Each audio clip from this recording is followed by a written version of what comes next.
Fala, meus queridos concurseiros. Professor Carlinhos, da Maticar Vídeos Matemáticos.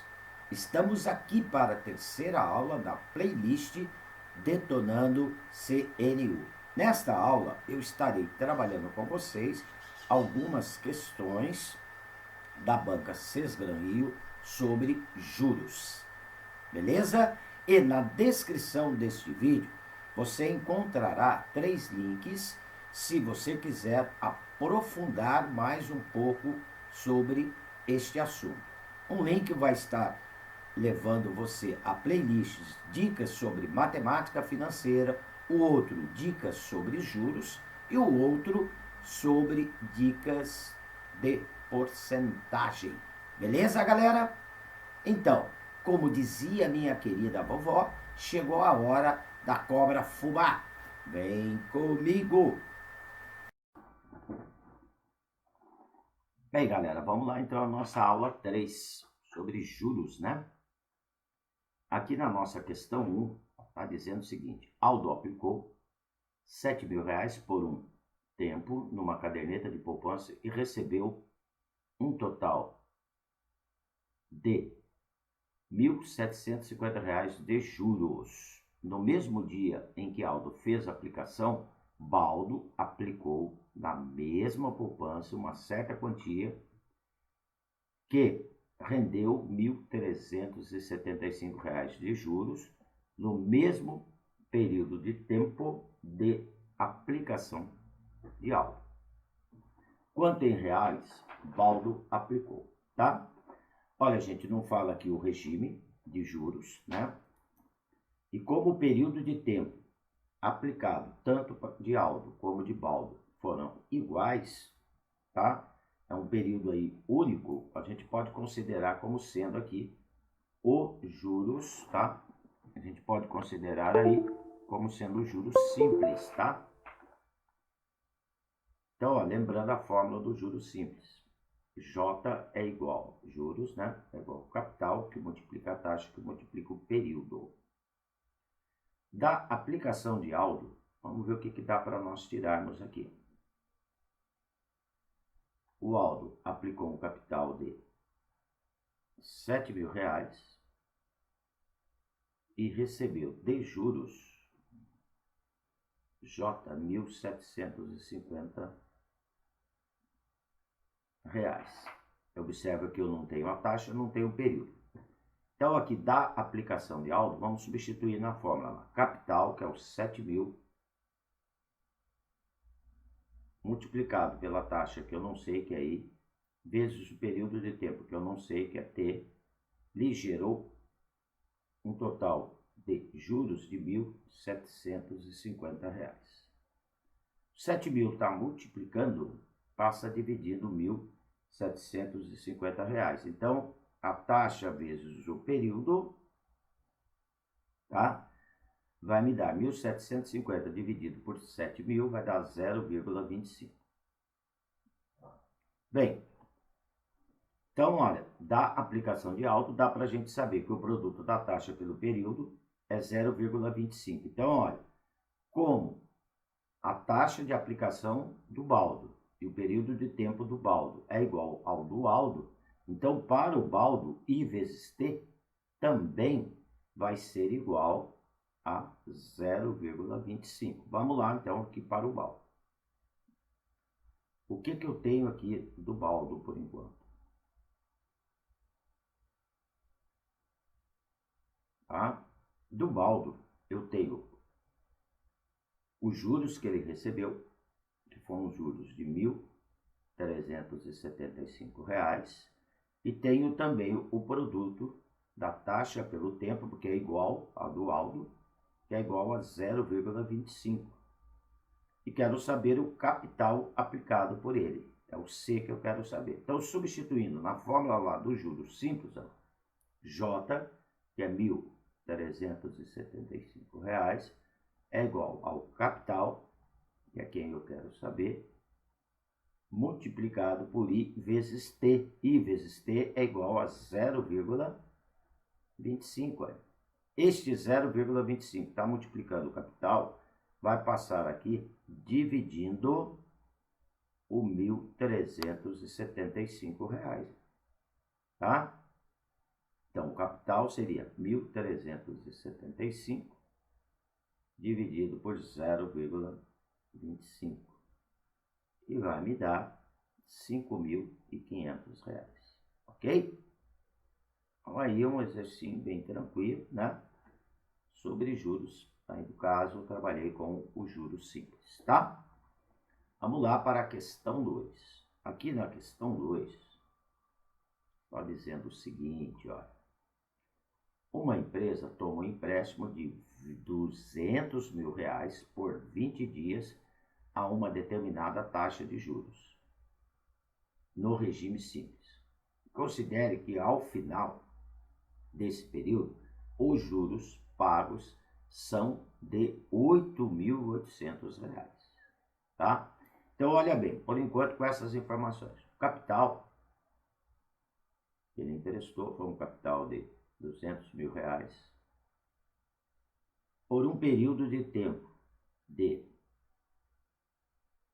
20 dias. Ele recebeu de juros, tá? R$ 8.800. Isso aqui são o que nós temos até então. Agora, olha o que pede. Assim, a taxa mensal de juros. Eu quero saber a taxa mensal de juros cobrada nesse empréstimo, considerando o mês de 30 dias. Eu quero a taxa, o I, mas eu quero mensal. Então, gente, aqui tem uma pegadinha. O que ele recebeu de juros foi num período de 20 dias. Então, esse 20 dias, para poder descobrir a taxa mensal, tem que transformar esse 20 dias em mês. 20 dias corresponde a quantas partes de um mês? Então, basta dividir 20 por 30, eu vou ter a proporção desses 20 dias em um mês, simplificando o zero com o zero aqui, 20 sobre 30. Então, 20 dias corresponde a 2/3 do mês, tá? Porque agora, substituindo na fórmula dos juros simples, J é igual a capital que multiplica a taxa que multiplica o período. Como eu estou usando o período em mês, a taxa vai ser mensal. Então, ele recebeu R$ 8.800 de juros. O capital foi de 200 mil vezes I, que é a taxa que eu quero saber, multiplicado pelo período de tempo. Eu estou usando tempo aqui, mensal. Transformei os 20 dias em mês, seria 2/3 do mês. Passo o 3 multiplicando o 8.800 e o 200 mil, eu multiplico por 2.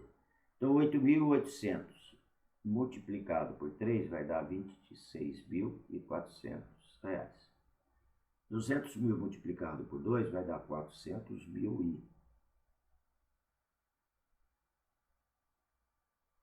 O 400 mil está multiplicando o I, passa dividindo 26.400. Então, o I, ao efetuar essa divisão, o I vai dar 0,066.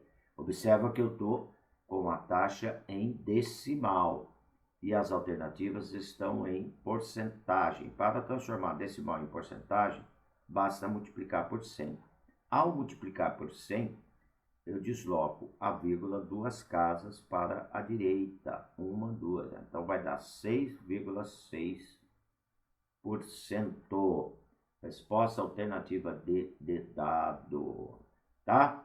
Então, também um exercício aí bem tranquilo sobre juros simples, só que teria que estar atento que tinha essa pegadinha aí, né?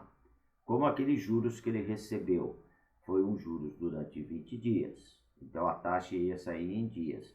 E a pergunta é a taxa mensal, então eu quero saber a taxa do mês. Eu tive que transformar dias em meses. Tudo bem? Vamos lá então para a próxima questão, a questão 3. Bem, a questão 3 está dizendo o seguinte: considere duas propostas para a compra de um automóvel que custa R$ 30.000 R$ 603. Proposta X, 1% de desconto para o pagamento à vista.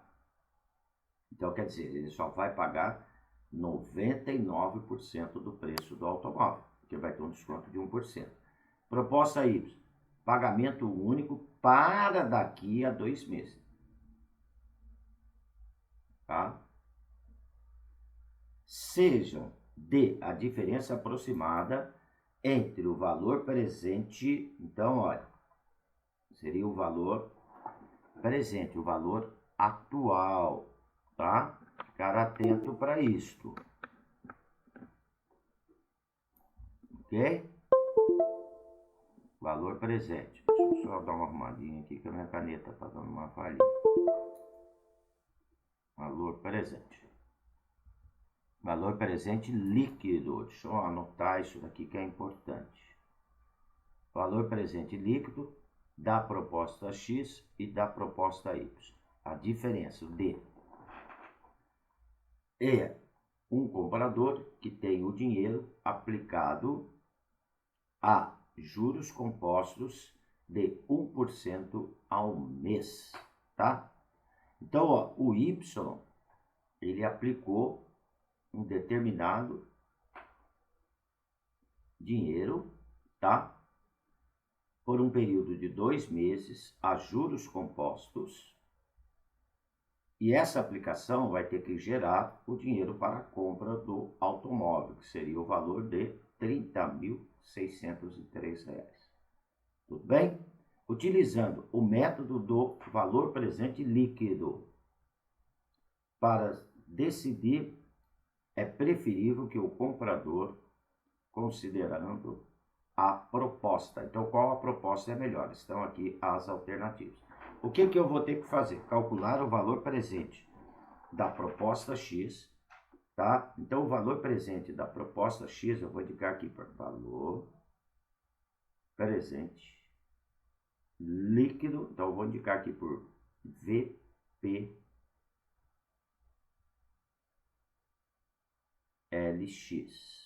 Valor presente líquido da proposta X. O que seria o valor presente líquido da proposta X? É pagar o carro com um desconto de 1%. Então, ele só vai pagar 99% de R$ 30.603.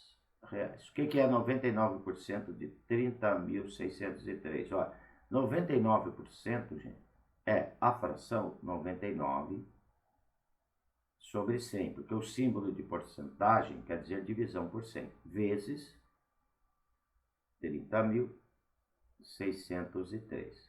99 sobre 100 é 0,99 multiplicado por 30.603. Então, isso vai me dar R$ 30.296,97. Então, este é o valor presente líquido da proposta X. Agora, nós vamos calcular o valor presente líquido, então VPLY, da proposta Y. Só que a proposta Y, nela, é uma aplicação que ele fez no regime de juros compostos. Então, tem que lembrar a fórmula do valor presente para juros compostos. A fórmula é a seguinte, seria o valor futuro, que eu vou indicar por VF, dividido por 1, mais I, o I é a taxa desse juro composto, elevado a T, que é o período dessa aplicação. Então, o valor presente líquido de Y, VPLY, o valor futuro é o valor que ele vai ter para poder comprar o automóvel, que seria o R$ 30.603. Dividido por 1 mais I, o I é a taxa, ó. Então, o 1%, eu tenho que transformar isso em decimal aqui na forma. Seria o 1 dividido por 100. e vai me corresponder a 0,01. Então, 1 mais 0,01 elevado ao quadrado. Por que eu vou levar ao quadrado? Porque é um pagamento único para daqui 2 meses, tá? Então, aqui eu vou ter R$30.603 dividido 1 mais 0,01 vai dar 1,01 elevado ao quadrado. Eu vou ter, então, 30.603 dividido por 1,01 elevado ao quadrado vai me dar 1,0201. Ao efetuar essa divisão, eu vou ter 30.000. Tá? Então, agora eu vou fazer a diferença aproximada, né, do x pelo d. Então, a diferença aproximada, R$30.296,97 menos o valor presente líquido da proposta Y, que é 30.000. Ao efetuar essa diferença, eu vou encontrar R$296,97.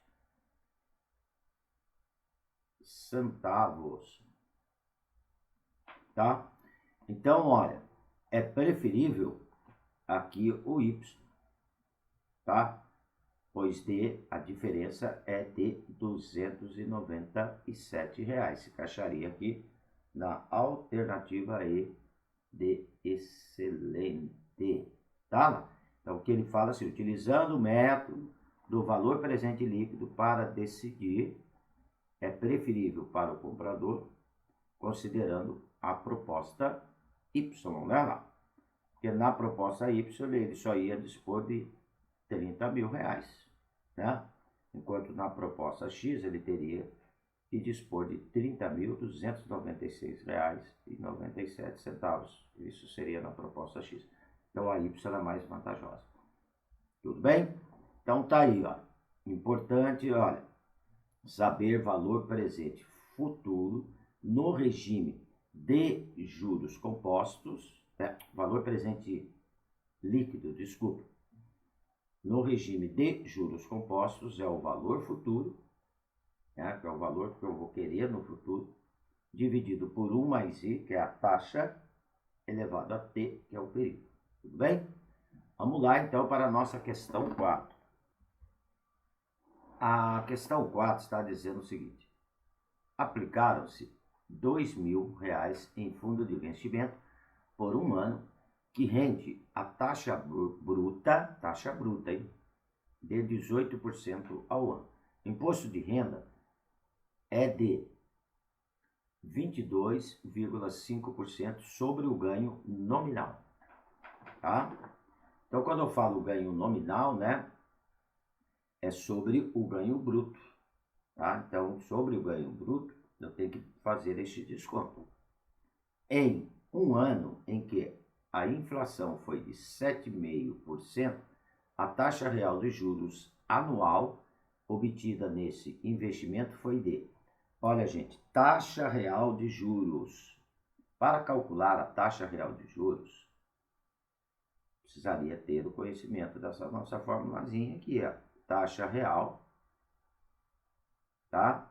Ela será igual a 1 mais a taxa aparente. Já vou explicar o que é essa taxa aparente, tá? Taxa aparente dividido por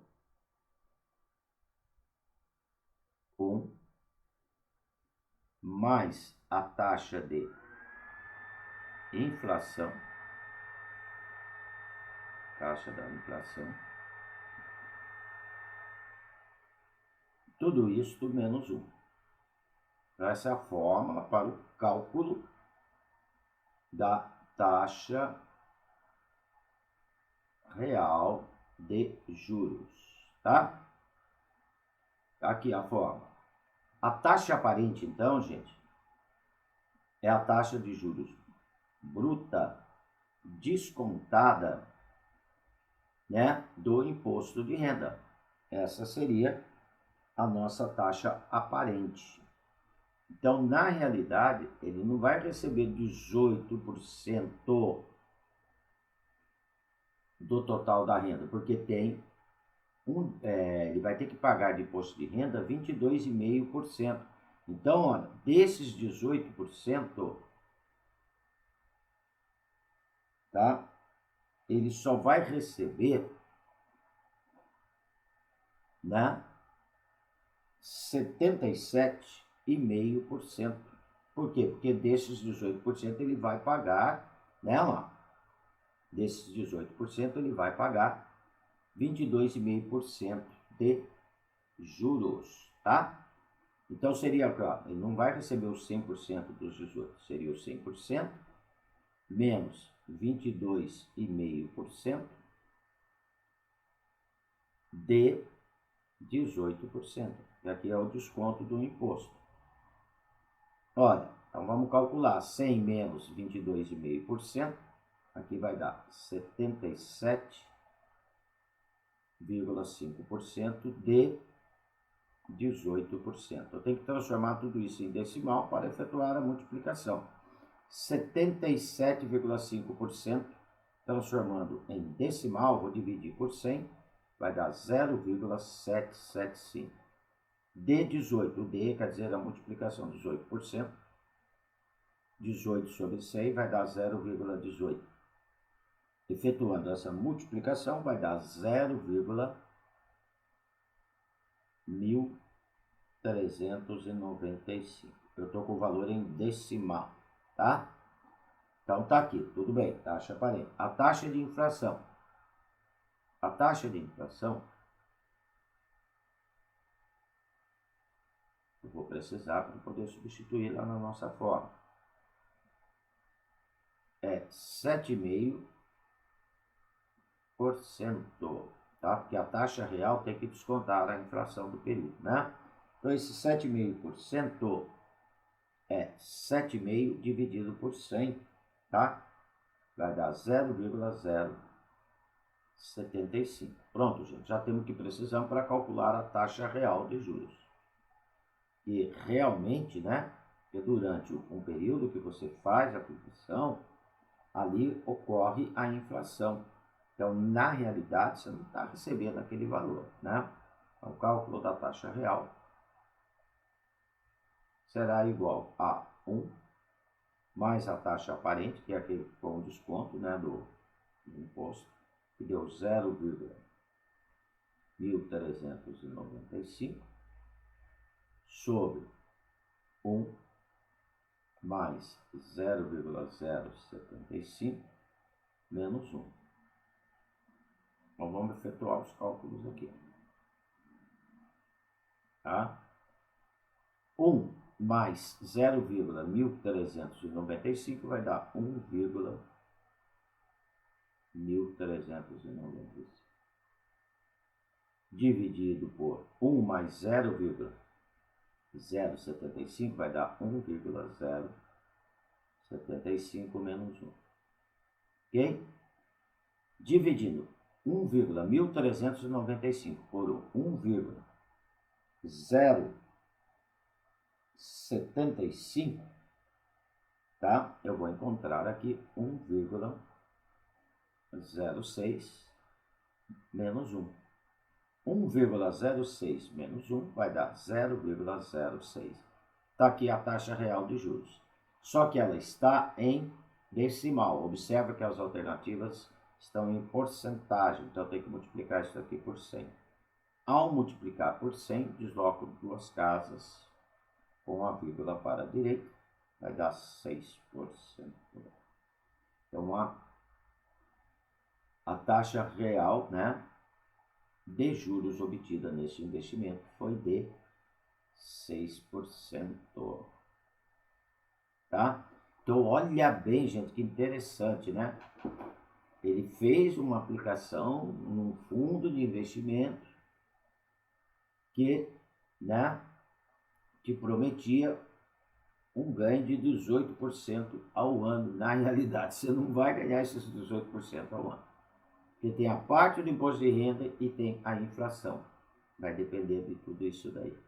Tudo bem, galerinha? Tá? Então, ficar esperto, né, para este tipo de taxa real, né? O que realmente eu vou ganhar com aquela aplicação. Tudo bem?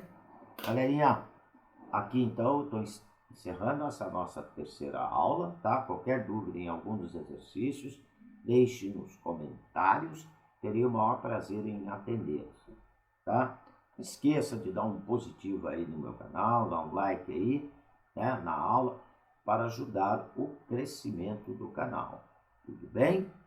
Tá? E se inscreva para ter notificações de novas aulas. Tudo bem? Logo, logo estarei lançando a nossa quarta aula dessa playlist.